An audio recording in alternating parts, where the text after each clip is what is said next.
Well, Thanksgiving is just around the corner, so we figured we'd talk a little bit about the Thanksgiving table food. We've got Brittany Thorpe with us. She's a clinical dietitian, and you say there's ways to do Thanksgiving without feeling so heavy, right? Correct, yeah. What are some of your tips? Perfect. So when I think about Thanksgiving and other holidays, we don't need to completely overhaul all of our favorite recipes. Okay. So sometimes just some modifications can make the dishes still satisfying, but a little bit lighter, especially for watching our waistline a little bit. So if you really like sweets, oh, obviously, who doesn't? Applesauce, at least for like a quarter or a half replacement of like the sugar and the oil in the recipe, will still make it taste good without noticing a huge difference. Greek yogurt, super versatile. This is a great replacement or swap for things like sour cream, or maybe if you're trying to cut back a little bit on the butter, not a complete swap, but that can make a big difference. High protein. And then some whole wheat bread here.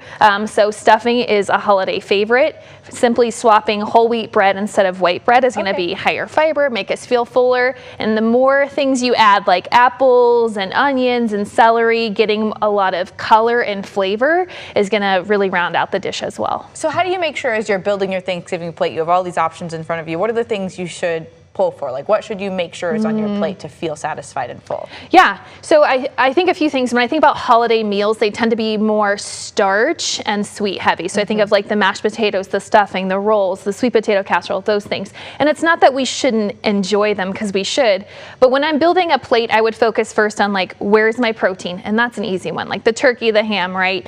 And then where is our other sense of color? So whether it's like green beans, which maybe it's green bean casserole, maybe it's sauteed green beans, right? Salads, fruits, those kind of things. We want to have that at least half of the plate, and then we can round out the rest with some of the starches. But it shouldn't be a majority of starches on our plate. And then last question real quick. Obviously, this is a once a year thing. So some of those staples like the mac and cheeses or the butter, they're never going to be great for you. But I mean, how impactful is it really when you look at the course of your health if you take one day just to eat some of those things? Oh, that's a good point. Yeah, so one day is not going to derail all of your efforts by any means. I think you just do the best that you can.